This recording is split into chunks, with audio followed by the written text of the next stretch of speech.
I wanted to platinum Jedi Fallen Order before Jedi Survivor came out, but the Star Wars Jedi Fallen Order Platinum is way too easy, so I played it on the hardest difficulty. My mission with this game went a little bit like this, just coming from everywhere. That doesn't. Give me a stim. Oh, we got a trophy! Well, at least he's almost dead. Oh my god! I started this game back in 2019 when I was still streaming on Twitch. Then I created this YouTube channel and decided to make a Let's Play series. And then I finished it off while streaming on YouTube. What a beautiful story. This was yet another game from my unfinished backlog, although it's slightly different to the others. I didn't necessarily give up on this game. I was just planning on finishing it with my Let's Play series. Fallen Order is a sort of Force Unleashed spiritual successor. The gameplay is really good, and on the hardest difficulty, gives strong Sekiro vibes. Right up my alley. Ranked is a 3 out of 10 in difficulty, so it's a C rank mission in Faruski clan rating. Yes, I changed quest to mission because, you know, Naruto. This was my platinum number 112. Throughout my time with the game between 2019 and 2022, I popped 44% of the trophies. I'm a slow-paced gamer, don't judge me. This means I needed 15 trophies to pop the shiny platinum. 6 bronze, 6 silver, and 3 gold. On a side note, I think this game is best played on the Jedi Grandmaster difficulty. Even though there isn't a difficulty-related trophy, I still think this game is better played with a little bit of depression and stress behind it. Now, are you ready to awaken the Force? Yeah. Good. Platinum this game, we will. Now drop my beat!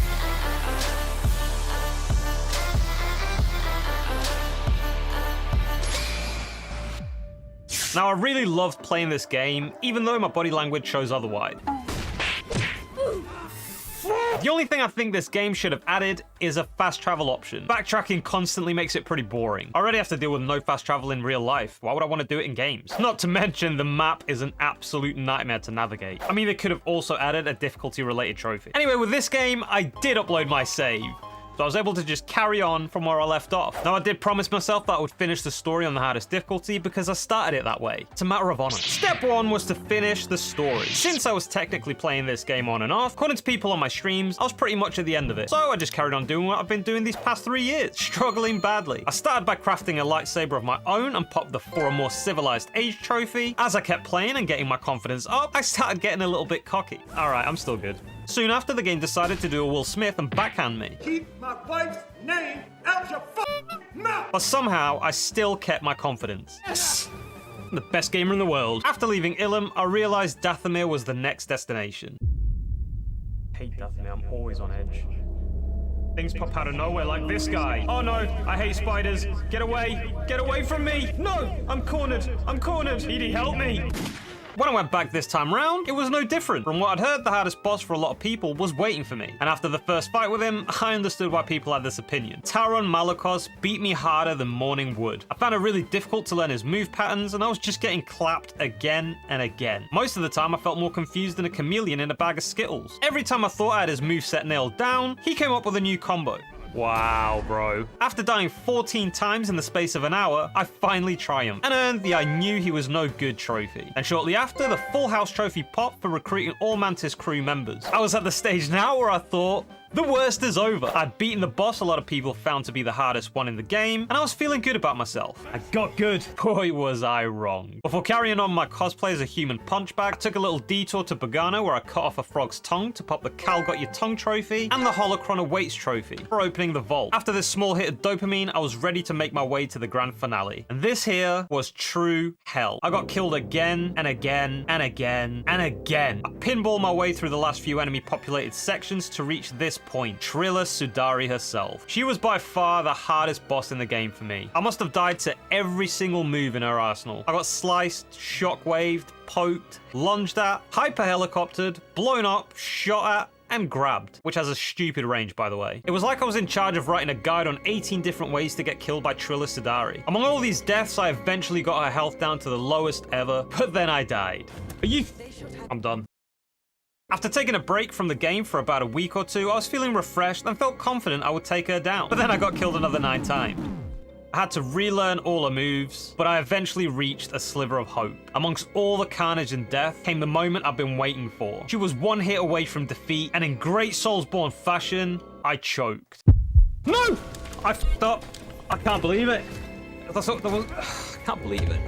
She was one HP. I felt more disappointed than when my mum used to come home with regular nuggets instead of dinosaur nuggets. Triller had truly broken my spirit. I almost had no fight left in me. People in the chat were telling me to lower the difficulty, but I persisted. I was determined to finish the story on the hardest difficulty. And with each death, I was getting more and more Zenkai boosts. I was popping stims like they were Skittles. And then, finally, the moment came. After falling a total of 33 times, I finally pulled myself together and gave it one last shot.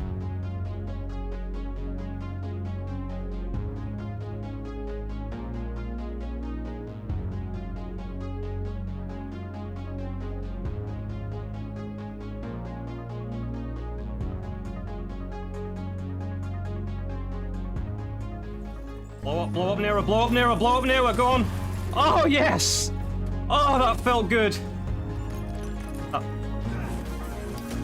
Not the grab. All right. This is gonna go down to the wire, isn't it? It's gonna go down to the wire.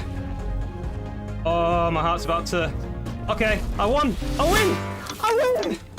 We did it! With that win, I'd finished the story on the hardest difficulty and popped the hard-earned Trust Only in the Force trophy. What a ride! Step 2 was the cleanup. Now, the thing that made this step so tedious was the fact that there's no fast travel and the map. Why the hell would you make a multi-layered see-through map and not add fast travel? Anyway, the first thing I did was buy a PS5.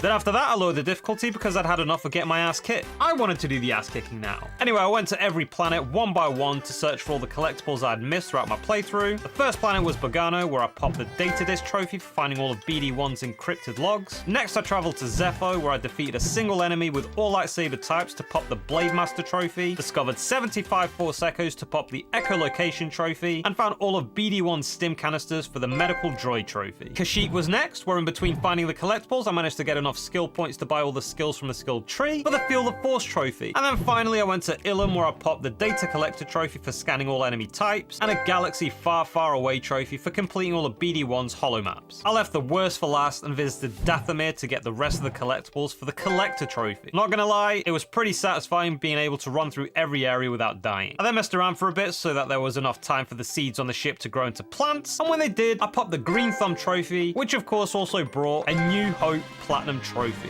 As usual, I deleted this game from my console faster than my endurance and bet. In total, this game took me 66 hours to platinum over the course of 3 years and 1 month. And now I'm ready for Star Wars Jedi Survivor. They better sort that map out.